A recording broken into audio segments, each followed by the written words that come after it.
어? 이거 뭐야? 이거 어디서 많이 본 것 같은데 피규어 새로 나온 거예요? 아키하바라에서 샀나 누가? 아키하바라. 이거 뭐야? 잠깐만. 이거 플라스틱 아닌데요? 얘가 이래봬도 5억 년 전에 우리 지구를 주름을 잡았다는 거야. 몸에 주름이 엄청 많잖아. 5억 년 전에. 어. 에이, 그럼 이게 살아 있었습니까? 살아 있었다는 거죠. 움직였다고요 이게? 그냥 돌 아니에요? 못 믿는다는 표정이신데 여기가 그 유명한 삼엽충. 교과서에서 나왔던 그 삼엽충? 그렇지. 아, 그 진화의 그 저기 맞아요. 그 삼엽충? 네. 나는 솔직히 얘기해서 이거 동물 똥인 줄 알았거든요. 아니, 동물 똥치곤 주름이 너무 가 있잖아요. 그건 그렇지. 이 삼엽충이 공룡보다도 훨씬 더 오래 살았었어요. 그러면 얘네들이 공룡보다는 선배네. 공룡보다 훨씬 선배죠. 대륙이 어떻게 움직였는지, 지구의 화산 폭발이라든지 아니면 생명체의 진화라든지 이 모든 거를 얘네가 다 본 거죠. 얘가 예. 지구 탄생의 산 증인인 거예요? 탄생까지는 아니고 제가 오늘 삼엽충에 대해서 어마어마하게 잘 알고 계신 분을 한 분 모셨습니다. 삼엽충 연구만 30년을 그리고 삼엽충에 대해서 모든 거를 알고 계시는 분을 한번 소개해드리도록 예, 하겠습니다. 저기 실루엣 보이네요. 예. 들어오세요.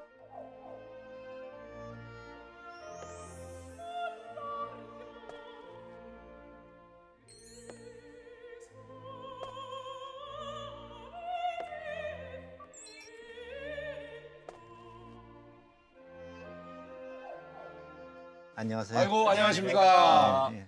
삼엽충 박사님 반갑습니다. 본인 소개 좀 부탁드리겠습니다.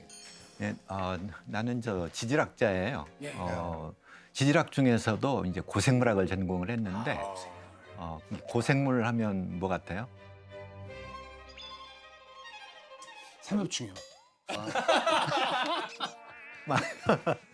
그러니까 고생물은 옛날에 살았던 생물 또 그들의 활동 흔적 뭐 이런 걸 공부하는 학문이거든요. 인간 이전에 이 땅에 훨씬 살았었던. 예. 저는 이제 삼엽충을 공부하면서 궁금했던 게 삼엽충 살았을 당시에 우리나라가 어떤 모습이었는지. 그것도 알 수 있습니다. 이제 그런 걸 공부를 했어요. 그러면 난 궁금한 게요. 삼엽충을 왜 삼엽충이라고 하는지 너무 궁금합니다. 진짜로. 이 삼엽충 보면 네. 이 가운데 축 부분이 있잖아요. 예.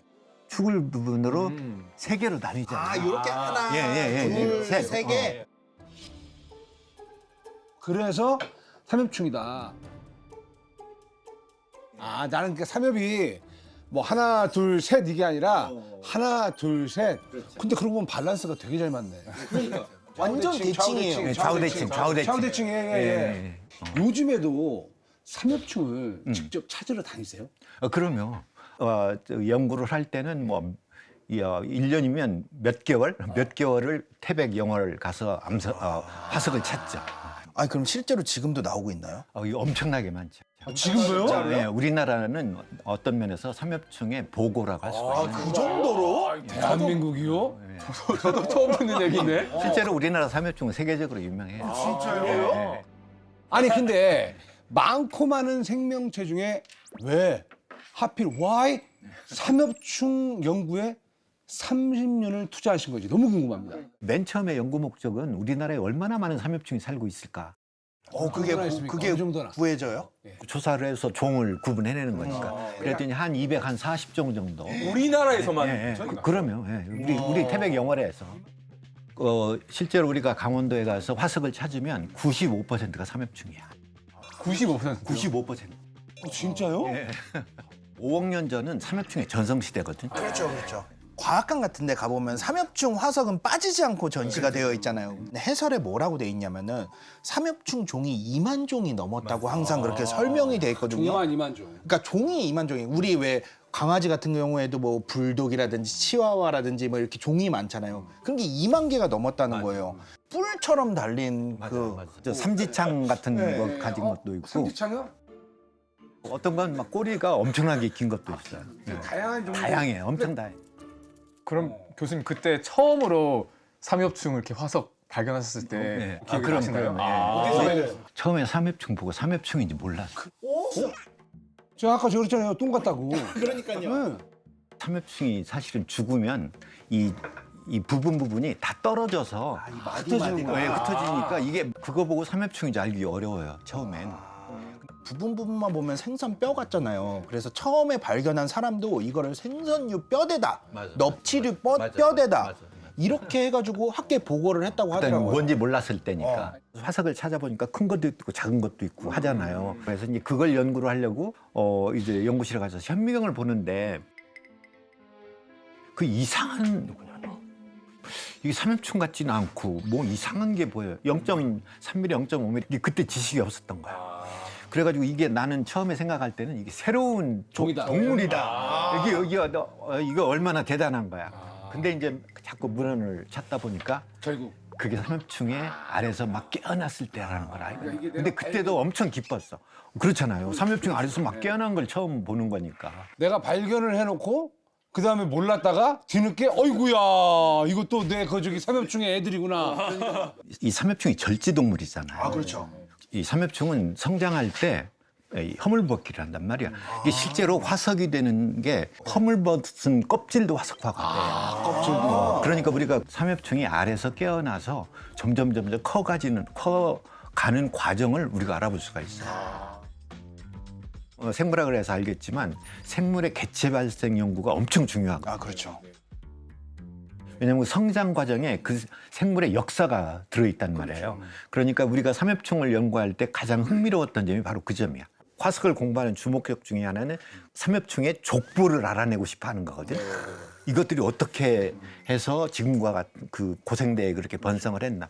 근데 그 정보를 이 어린 삼엽충들이 가지고 있다는 거야. 그렇잖아요. 그렇죠. 개체 발생, 개체 발생, 우리가 하는 개통 거지. 발생. 네. 그 알은 얘네들이 어떻게 나왔을지. 실제로 어떤 삼엽충에는 그 알주머니도 화석으로 담는 거예요. 이 머리 부분에 이 볼록 이 솟아 올라가지고 머리 부분이요? 머리 부분에 있더라고. 알주머니가요? 얘는 어디에? 그러니까 지금 여기 보면 얼굴 부분인데 네. 그 볼록 튀어나온 부분이 바로 이 머리 윗부분에. 그러면 얘 따지면 약간 인중에 알이 붙어 있는 거네. 그러니까 암수를 구분할 수 있었던 거예요. 알주머니로. 그걸로. 그럼 교수님, 제가 또 약간 제가 덕후거든요. 원래 좀 뭐 모든 거에 관심이 많고 요 삼엽충 단가가 어떻게 됩니까? 아니 왜냐면 유명하다 그러면은 보통 그 우리가 인터넷이나 뭐 이런 데서 구입하려면 뭐 한 5, 6불 정도면 구입할 수 있어요. 생각보다 싸요. 왜냐면 워낙 많으니까. 워낙 많으니까. 희귀한 건 어떤 거예요? 아니 희귀한 거라기보다는 완벽한 게 드무니까. 그러면 장비 같은 경우도 다 이렇게 짊어지고 가셔가지고 우리는 이 햄마 하나만 있으면 돌을 깰 수 있으니까. 아니 그러면은 그렇게 캐잖아요. 소유권이 누구한테 있는 거예요? 아이 캔 사람이 가야지 인삼도 아니고. 유산청이 있잖아. 거기에서 이것도 일종의 국가 재산이잖아요. 그러니까 거기에 그 보고를 해야 해. 이 방송을 보고 혹시라도 호기심에 태백에 가서 삽 들고 가서 다 캐시면 안 됩니다. 캐도 괜찮아요. 아 그래요? 왜냐?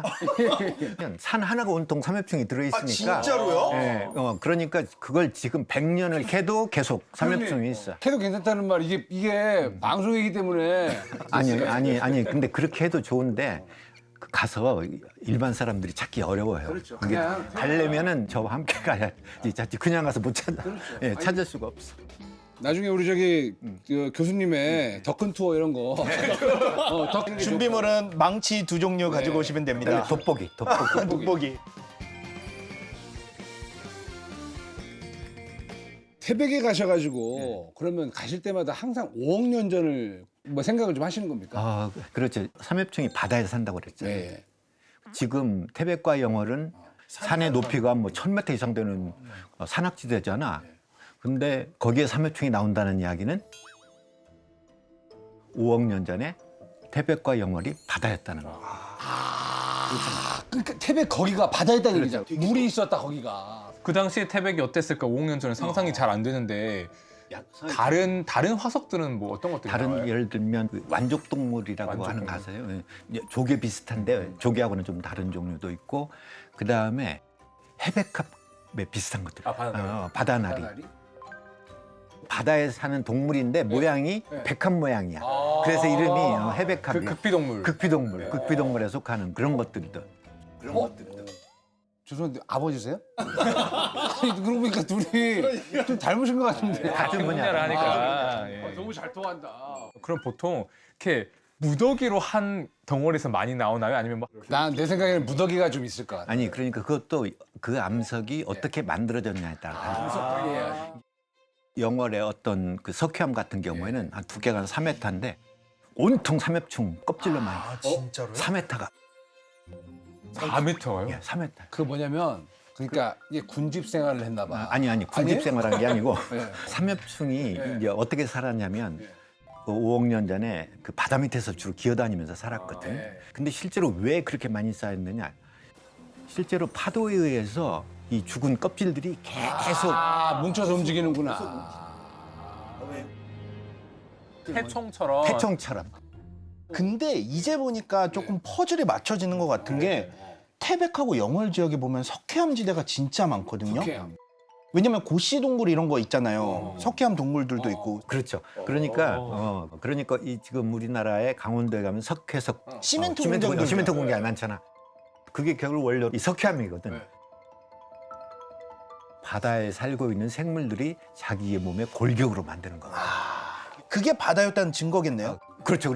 근데 이 삼엽충의 껍질도 석회질이야. 진짜요? 그럼요.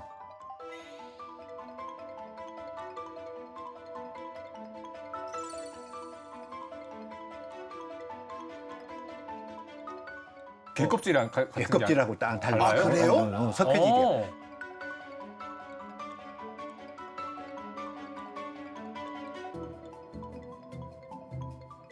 삼엽충의 껍질 같은 경우에 그 껍질이 어떻게 만들어지냐면 방해석 결정이 굉장히 작잖아. 이걸 마치 벽돌 쌓는 것처럼 해서 껍질을 만들어요. 유기물이 그때 접착제 역할을 하는 거야. 근데 죽으면 어떻게 되겠어? 유기질은 산화해서 없어지잖아요. 그러니까 이 작은 알갱이들이 떠돌면서 가서 쌓이는 거야. 이게 실제 가서 보면 화석을 볼 수는 없지만 석회암은 생물의 골격이다. 그러면 태백이 아시겠지만 교수님 석탄이 또 많았잖아요. 그렇죠. 그럼 그 석탄도 어떻게 보면 바다에서 내장돼. 근데 석탄을 만드는 게 뭐일까요? 석탄을 만드는 게 뭐죠? 뭐 나무나라든지 그랬나 양치식물 뭐 이런 거. 식물이야. 식물이에요? 식물이야. 그러니까 이거 바다가 아니야. 우리나라의 석탄은 되게 3억 년 전에 식물이 만들어진 생기면서. 거. 그렇죠. 예. 사실은 육지하고 바다에 가까운 바닷가에 울창한 수풀이었어요. 결국 수풀이라고 하는 게 나무가 만드는 거니까 쉽게 말하면 석탄은 옛날에 수풀이야. 그래서 그렇게 불이 잘 붙는구나. 그리고 석탄이 이미 숯이네. 그렇죠. 수시야. 쉽게 얘기하면. 나는 교수님 오늘 만나 뵙는데 나 지질하게 되게 관심이 많아요. 전공할 수도 있어요. 믿지 않았어요. 재밌어요. 아니 그리고 지금 뭐 우리가 5억 년, 3억 년 얘기하는데 이게 5억 원, 2억 원하고 다른 거예요. 지질학을 잘 하려면 이 억년 단위의 시간 개념에 빨리 친숙해져야 돼요. 천문학에서는 오차 범위가 5억 년이거든요. 오차 범위. 그러니까 천문학은 막 138억 년 막 이런데 오차 범위가 이 지구의 역사를 크게 나누면 네 가지로 나누는 거예요. 네 가지요? 가장 첫 번째 시대를 명왕누대, 루데를 왜 루데라고 하는 거예요? 대가 모인 거를 누대라고 그래요. 누적할 때. 누적할 때. 누대. 누대. 그러니까 예를 들면 고생대, 중생대, 신생대가 예. 합쳐져서 현생누대라고 해요. 현생누대의 뜻은 뭐냐면 생물이 보인다는 뜻이거든. 현은 나타나다는 뜻이잖아. 이게 생물이 나타나는 시대. 그러니까 옛날 사람들이 봤을 때 화석이 갑자기 많아진 시기가 이제 그 시기야. 그 전에가 이제 원생누대야. 그 다음에 그 전은 시생누대야. 오, 어마어마하네. 그다음에 이제 지구가 탄생했을 시대 46억 년 전에서 40억 년까지는 명왕누대라고 그래요. 명왕루대. 명왕누대가 행성에서 딴 건가?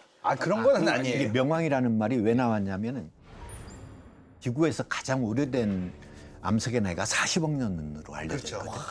그런 그 이야기는 뭐냐? 지구가 탄생해서 6억 년 동안의 기록은 없다는 뜻이야. 그러니까 캄캄하다는 뜻이야. 명왕누대라는 시간은 지구가 엄청나게 뜨거웠던 시기에 그냥 모든 게 마그마나 이런 걸로 돼 있어가지고 모든 게 녹아 있었고. 그러니까 뭔가가 생성되기 어려운 환경이에요. 그렇죠. 우리가 근데 중생대를 하면 공룡이 딱 떠오르잖아요. 신생대 우리는 지금 우리 포유동물들의 시대고 그럼 고생대는 주인공을 삼엽충이라고 할 수 있나요? 캄브리아기는 또 삼엽충 시대라고 보통 하거든요. 캄브리아기가 끝나면 삼엽충은 위축돼서 줄어들긴 하지만 그래도 끝까지 버텨서 2억 5천만 년 고생대 끝날 때까지는 살아요. 케임브리지 대학에 지질학자가 있어요.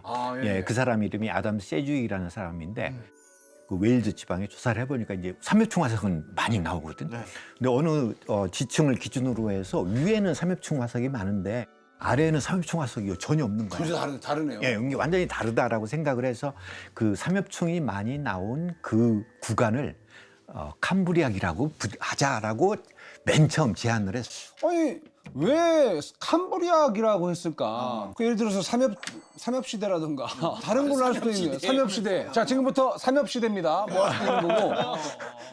지질학계에서는 지질시대 이름을 붙일 때는 어느 지역에 지명을 쓰도록 규약이 돼 있어요. 약속이 돼 있어요. 그러면 웨일즈 지방을 조사했는데 캄브리아가 왜 나왔나? 사실은 웨일즈 지방의 이름을 라틴어로 하면 캄브리아야. 근데 만약에 교수님이 그 사람보다 먼저 태백에서 발견했어. 그럼 태백기 아니에요? 태백기가 되지. 그러면 태백기가 되는 거예요. 태백을 또 라틴어로 표현을 했었어야 됐을 것 같아요. 테르베르기 약간 뭐 그런 거. 교수님 그러면은 이 삼엽충 화석이 많이 발견되는 것도 공룡처럼 생태적 지위를 얘네들이 차지를 해서인지 너무 궁금해요. 아주 그것도 좋은 질문인데 지구상에 동물이 출현한 때가 약 6억 5천만 년 정도로 보거든요. 근데 이제 우리가 6억 년에서 한 5억 4천만 년 사이에 있는 화석들을 보면 대개 그 화석들은 전부 이 물속에 있는 먹이나 영양분을 이렇게 먹는 그런 종류예요. 플랑크톤 같은 거. 그렇지. 플랑크톤 같은 걸 이렇게 그냥 빨아들이는 형태잖아. 예를 들면 산호 뭐 이런 종류들은 다 이 물속에 있는 이 유기물질을 끌어들이는 형태잖아요. 그런 생태계에서 이 삼엽충은 기어다녔잖아요. 이 뭘 먹었냐면 퇴적물 속에 있는 유기물을 먹은 거야. 그 삼엽충은 어떤 면에서 먹이 경쟁에 경쟁자가 없었던 거예요. 왜냐하면 다른 것들은 다 이 소위 물속에 있는 걸 먹는 종류들은 자기네들끼리 경쟁을 했겠지만 얘네들은 그냥 퇴적물에 돌아다니면서 먹으니까 이게 번성할 수밖에 없었고. 이 캄브리아기가 이제 학술적으로 왜 중요하냐면 캄브리아기 시작하면서 이 화석들이 많이 나오잖아요. 아무것도 없다가 갑자기 확. 그러니까 우리가 보통 그러한 그 사건을 캄브리아기 생명 대폭발이라고 불러요. 대폭발요? 예. 빅뱅에서 대폭발하는 것처럼 마치 그 캠브리아기 시작하면서 생물이 막 엄청나게 많아진 또 것처럼 다른 빅뱅이네요. 일종의 생물학적인 빅뱅이 생물의 빅뱅이라고 생각을 한 거야. 그 당시에 살았던 생물들의 화석화가 잘 된 곳이 있어요. 그 로키 산맥에 있는 버제스 쉐일이라고 하는 곳이 있거든요. 로키 산맥에 한 2,200m 되는 곳에 그 화석 산지가 있는데 보통 같으면 화석화가 안 되는 생물들의 화석화가 돼요. 이 버제스 쉐일 그 화석 산지를 1997년에 갈게가 있었는데 거기 가서 보니까 지렁이 같은 게 화석이 된 거야. 이 상상이 돼요? 지렁이 화석도가 될 수가 없거든. 흐물흐물거리는 게. 그게 왜 그렇게 되냐면 그거 무조건 빨리 묻혀야 해. 왜냐면 노출돼 있으면 다 왜 분해돼서 없어져 버리잖아. 되게 유명한 거 있잖아. 오파비니아 눈 5개 달린 거. 오파비니아라고. 눈 5개 달린 생물이 있었어요? 희한한 거 많아. 할루시게니아라고 하는 게 더 재밌는데 처음에 조사한 사람들이 이 할루시게니아를 보고 어디가 위아래인지 몰랐어. 그러니까요.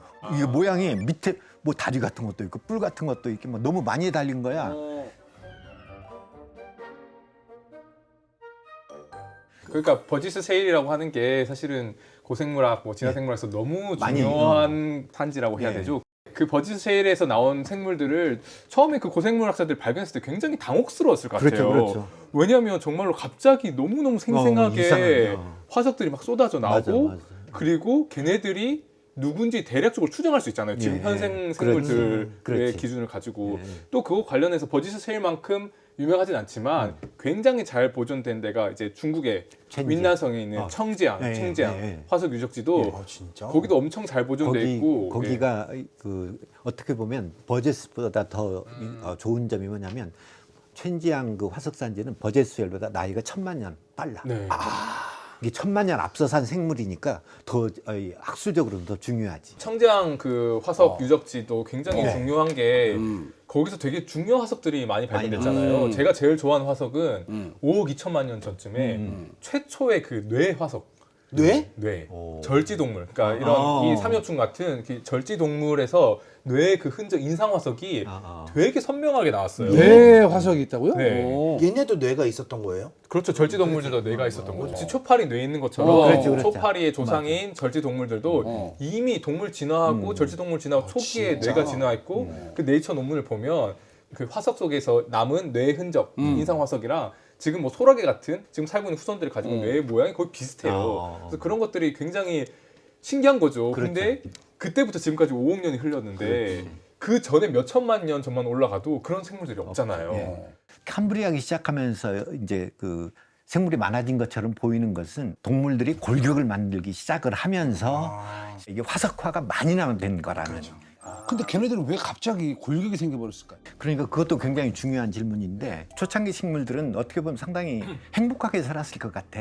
왜냐하면 경쟁자도 별로 없고 뭐 그냥 물속에 들어있는 거 적당히 먹으면 되고 이제 그런 과정에서 아마도 이 잡아먹기 시작한 동물들이 출현하지 않았을까. 골격은 약간 갑옷이잖아요. 보호를 해야 되니까. 그러니까. 보호를 해야 하는데 그때 이제 그 바다에 그러면은 보호를 할 수 있는 광물질이 들어 있어야 하잖아. 그러니까 예를 들면 아까 조개 껍질은 뭐로 돼 있다고 그랬어요? 방에서 탄산칼슘이지. 그러니까 이게 생물이 석회질만 쓴 게 아니에요. 그 당시 바다에 들어 있는 물질 중에서 자기네들이 좋아하는 것을 갖다가 갑자기 만들어서 만든 거네. 골격을 만든 거야. 그게 대단한 거야. 예. 이게 골격을 만들어주니까 화석화가 되기가 쉽지. 그러니까 보통 유기물질은 잘 안 되잖아요. 근데 골격이 만들어지니까 그때부터 그것들이 많이 보이기 시작한 거라고 할 수가 있지. 그게 갑자기 생물이 많아진 것처럼 보이니까 그걸 캄브리아기 생물 대폭발이라고 부르지만 실제로는 아마 어찌 보면 점진적으로 증가했을 수도 있는데 우리가 그걸 못 보는 거라고도 할 수 있다. 그러니까 우리가 이제 캄브리아기 고생대를 생물 시대라고 하지만 그 이전에도 생물의 화석이 안 나오는 건 아니고 아주 유명한 게 에디아카라. 네. 에디아카라? 지역이에요? 에디아카라는 이 오스트레일리아 남쪽에 있는 그 지명인데 그거는 고생대 이전에 원생 누대의 마지막 시기죠. 저는 에디아카라기 화석을 보고 빨래판 같다고 그러거든요. 맞아. 우리가 알고 있는 동물의 모습과 에디아카라기에 살았던 동물의 모습이 너무 다르잖아요. 우리가 에디아카라 생물들의 정체를 사실은 잘 몰라요.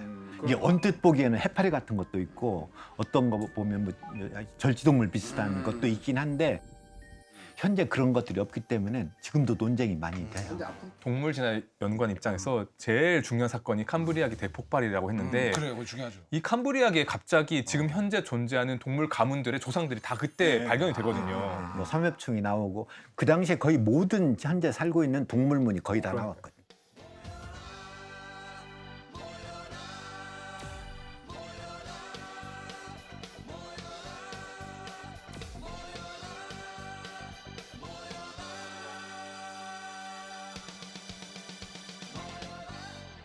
그러니까 여기서 우리가 예전에 학창 시절에 종속, 과목, 강문계라고 해서 생물들의 분류 단위를 종에서 속 이렇게 올라가는데 네, 알죠. 종속과문 강문계. 모르는 것 같은데? 종속과문 강문계. 태종태세 문단세. 예성연적 임명서. 모르는 것 같은데?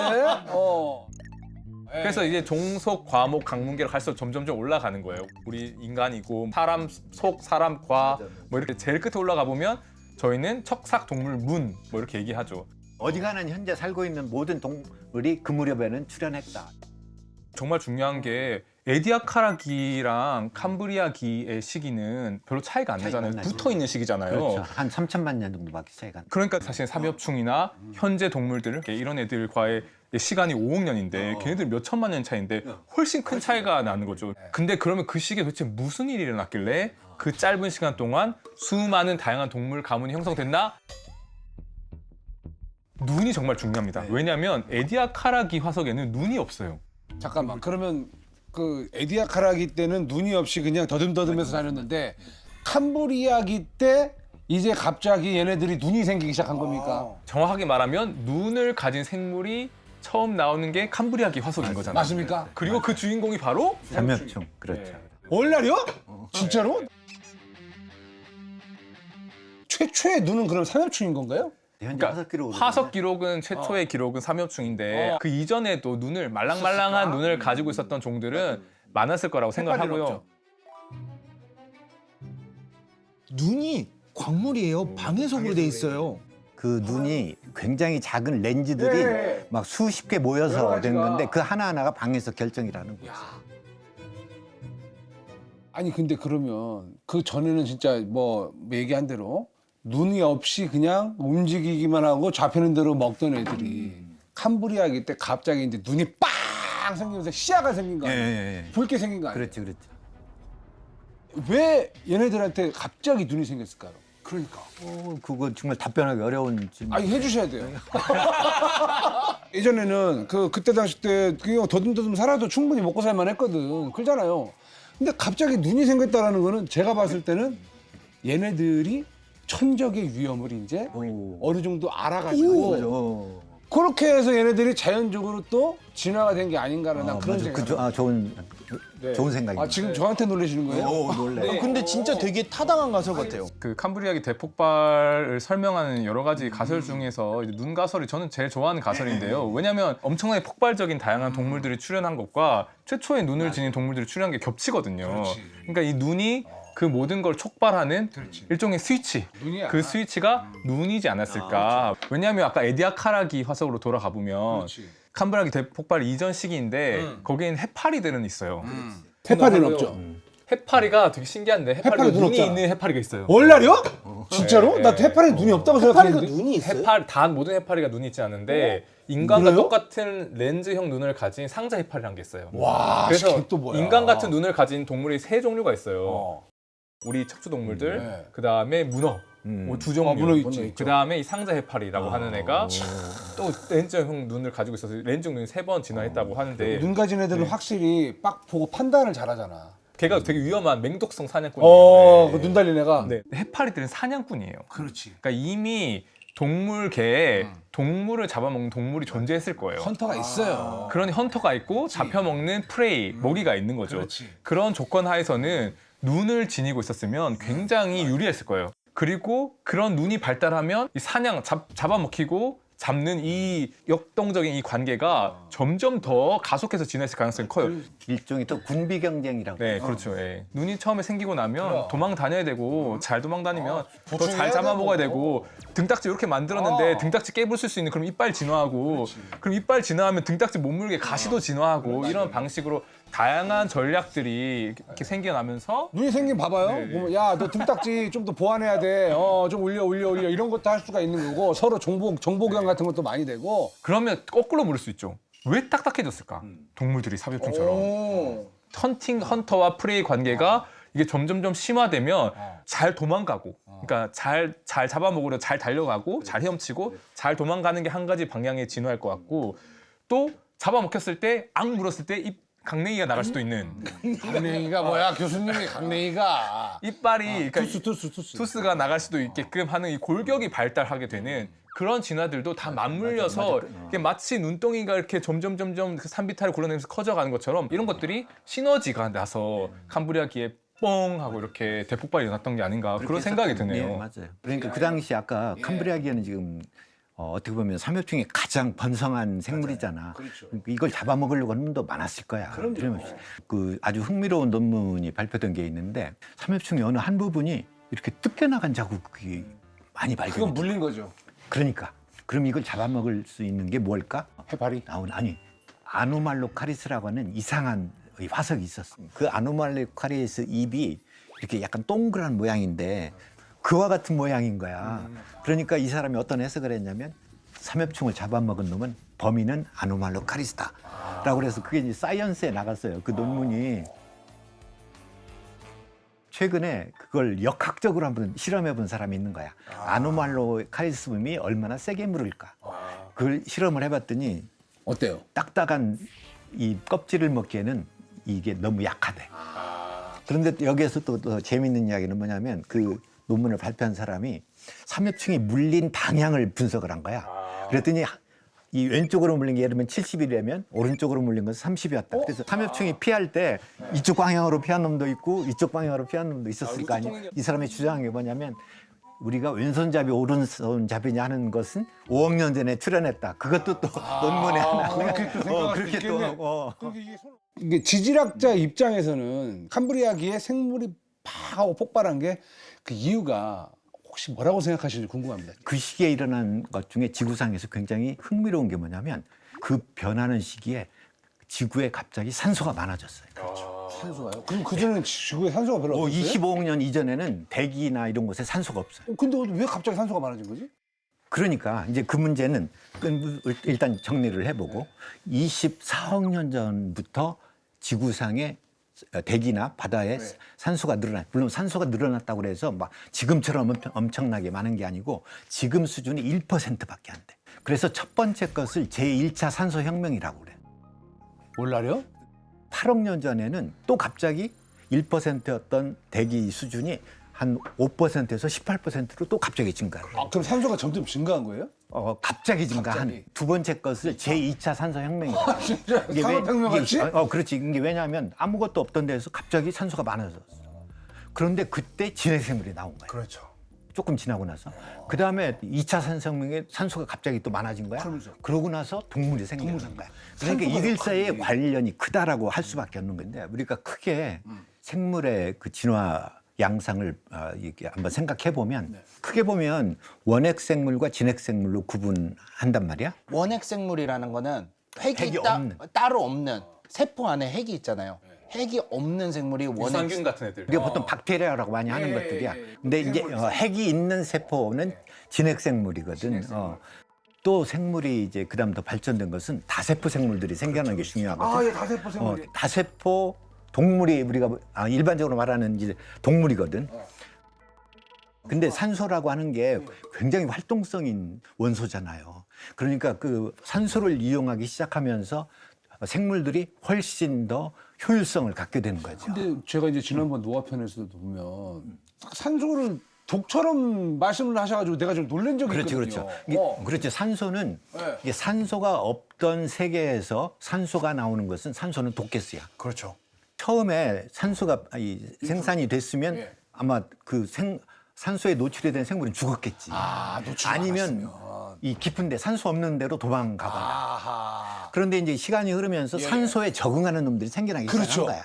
그래서 산소를 이용할 줄 아는 생물이 일어나면서 이 생물계가 엄청나게 이제 변해야 시작한 거야. 그렇지. 그래야 얘기가 되죠. 그 제1차 산소 그 혁명이라고 하고 영어로는 Great Oxygenation 오시네이션 Event. 이벤트라고 하는 대산소화 사건이 보통 한 25억 년쯤에 일어났다고 하잖아요. 그러니까 그때는 진짜 그 전에 산소가 거의 없다시피 했던 거고 그때 무슨 일이 일어났냐면 식물들이 이산화탄소를 흡수해서 산소를 만들어낸다라고 하는 광합성이 그때 진화를 했고 그때 이제 시아노박테리아들이 광합성을 막 하면서 산소가 갑자기 늘어나게 된 거예요. 그때 생존해서 이제 생존했던 그런 생물들 중에서 가장 어떻게 보면 큰 혁신을 달성했던 게 진핵생물. 사실 저는 교수님께서 말씀해 주실 때까지 제2 산소혁명에 대해서는 잘 몰랐거든요. 근데 그 사건이 지금 제가 연구하고 있는 동물의 기원, 동물의 진화가 굉장히 중요한 관련이 있는 것 같은데 그때는 왜 산소가 그렇게 갑자기 증가했을까요? 그러니까 이게 그때도 바다에는 많은 해조류들이 살았고 식물성 플랑크톤도 많았어요, 실제로. 그러니까 그것들이 광합성 활동을 했겠지. 그래서 생산은 됐는데 일반적으로 보통 환경에서는 생산된 양이 다 소비가 되거든. 식물이 계속 산소를 만들어내지만 그렇죠. 생산된 산소를 다른 동물의 호흡이나 또는 유기물을 분해하는 데 다 써버리니까 지금 우리가 21%를 유지하는 거잖아. 근데 8억 년, 6억 년 무렵에도 보면 석탄까지는 아니지만 검은색을 띠는 탄질 쉐일이라고 이게 이 유기물질이 많이 들어간 퇴적물이 그때도 있었어요, 그런 게. 있었어요. 탄질 쉐일에 해당되는 것이 많이 묻혔거든. 분해할 유기물이 있었다는 거죠. 분해를 해야 하는데 그것들이 묻히니까 분해가 안 되니까 그러면 산소가 생산은 많이 됐는데 쓰일 데가 없으니까 늘어난 거예요. 그러면 그 산소가 대기 중에 계속 남아 있는 거죠. 남아서 그러니까 많았던 거네요. 남아서 같이 뭔가를 작업을 해가지고 소모가 돼야 되는데 소모가 안 됐으니까. 이거 문명에 비교하면 좋을 것 같은데요. 문명이 지금 고도로 발전된 문명은 에너지를 엄청 많이 쓰잖아요. 근데 생물 세계를 비교해 보자면 예전에 부족 시대가 단세포 생물들 시대라면 다세포 생물, 동물들 시대는 말하자면 거대한 도시, 막 천만 도시 문명 같은 시대로 온 거거든요.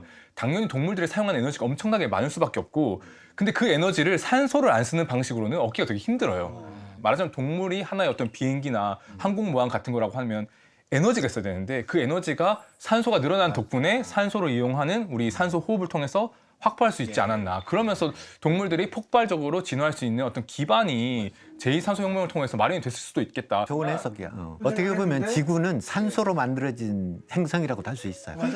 왜냐하면은 우리 그 지구의 원소 비를 보면 반절 이상이 산소거든. 지구를 이루고 있는. 저는 눈이라고 하는 퍼즐을 가지고 있었는데 교수님께서 알려주신 산소라고 하는 지질학적인 사건의 퍼즐을 딱 맞추니까 더 약간은 눈이 뜨이는 느낌이 좀.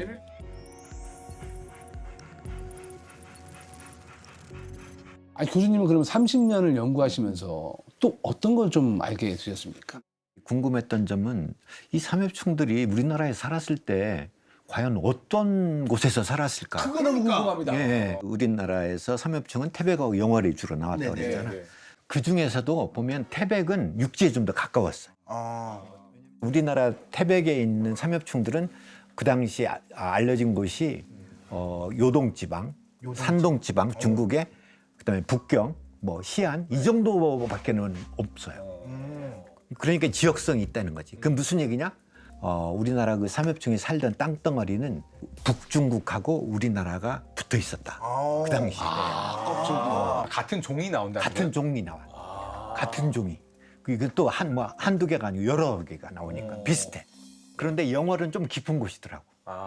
왜냐면 영월에서 나오는 삼엽충은 전 세계적으로 분포하는 게 많아요. 되게 둘이 붙어 있잖아요, 태백이랑. 붙어 있는데, 근데 그 당시에 영월하고 태백은 1000km 이상 떨어져 있어요. 네?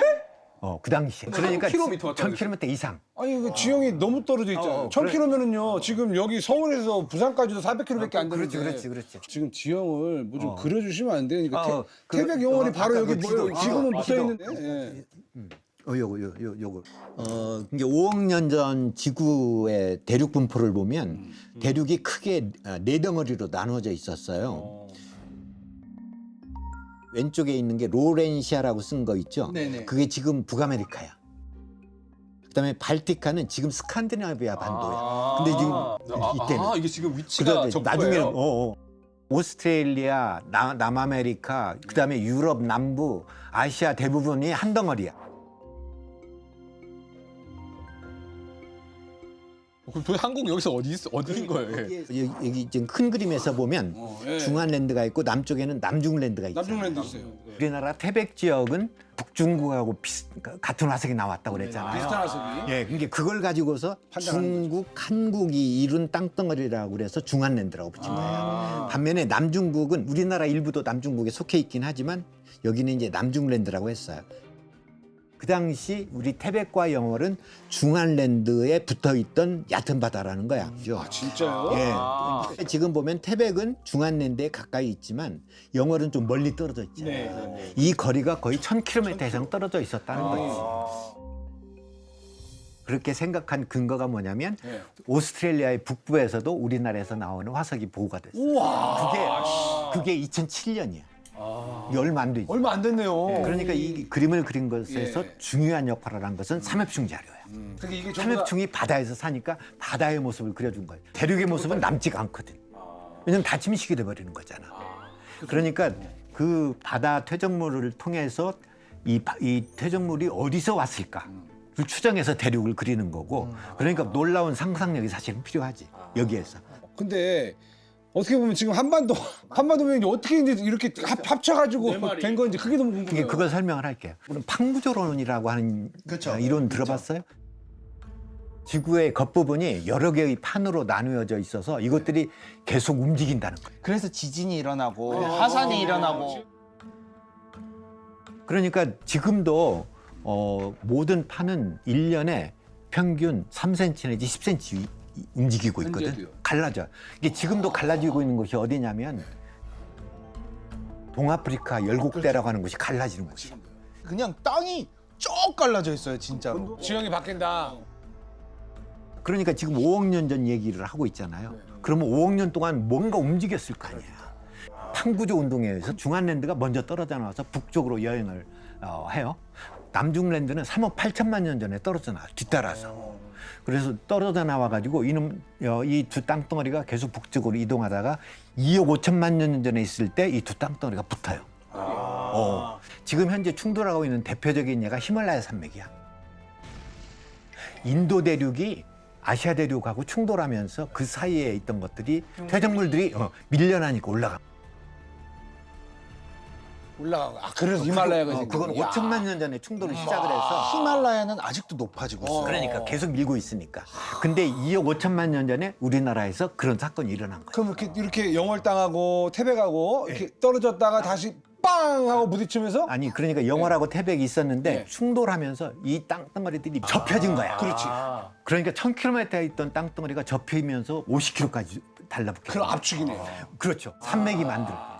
야, 그러니까 그러네. 일단- 이렇게 되는 거네.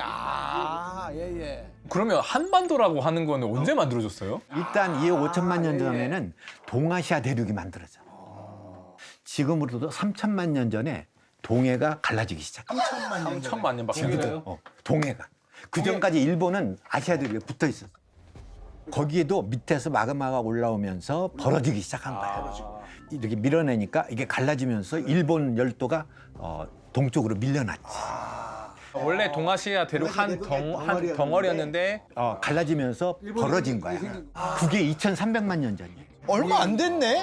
얼마 안 됐지. 네. 예, 우리 그 지질 시대로 봤을 때. 동해안이 그렇게 그러면서 벌어지면서 태백산맥도 올라오고 함경산맥도 그때 올라온 거예요. 근데 왜 산맥이 올라와요? 벌어지면 실제로는 이렇게 벌어질 때 이게 그 밑에서 마그마가 올리잖아요. 땅덩어리가 밀어 올라가.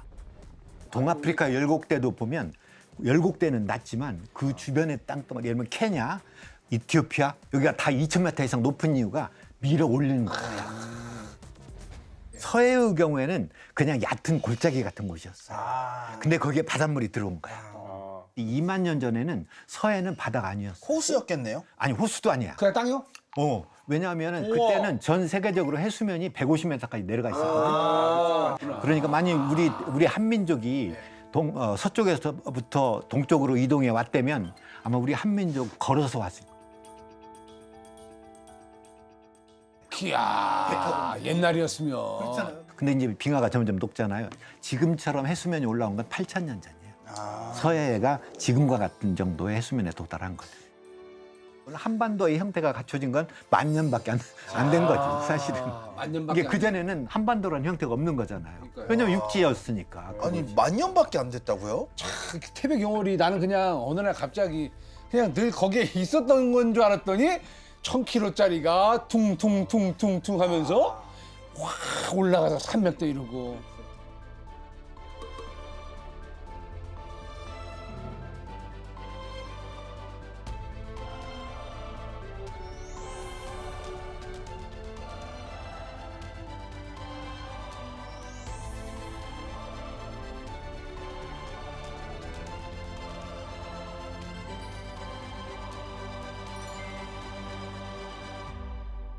근데 우리 교수님이 한반도 땅의 역사까지도 이렇게 정말 모르는 걸 막 알려주실 수 있었던 거는 결국에는 얘가 많이 알려준 거야. 시동을 건 거야. 시동을 건 거야. 교수님 이름으로 돼 있는 삼엽충 있습니까? 내 이름을 붙인 삼엽충이 딱 하나가 있는데. 있어요? 그거 알려주세요. 오스트레일리아 학자가 이름을 붙여줬어요. 지금 런던 자연사박물관에 있는 분이야. 삼엽충 연구에 공헌을 했다라고 하는 이제 그런 차원에서 좋다. 이름이? 바실리엘라 초이아이야. 바실리엘라는 속명이고 학명이거든. 종명. 바실리엘라 초이아이. 초이는 최. 이게 제 이름을 붙인 게 그러니까 최덕근 삼엽충이 하나 있는 거예요. 이 정도는 돼야 돼요. 내 거 하나 발견해가지고 나 이름 짓고 싶어. 저는 저랬으면 저 그 뭐 삼엽충 브로치 만들어서 달고 다녔을 것 같아. 이렇게. 이게 내가 봤을 때 이 방송 이후로 굿즈가 많이 나와야 돼. 나 태백하게 하나 발견해가지고.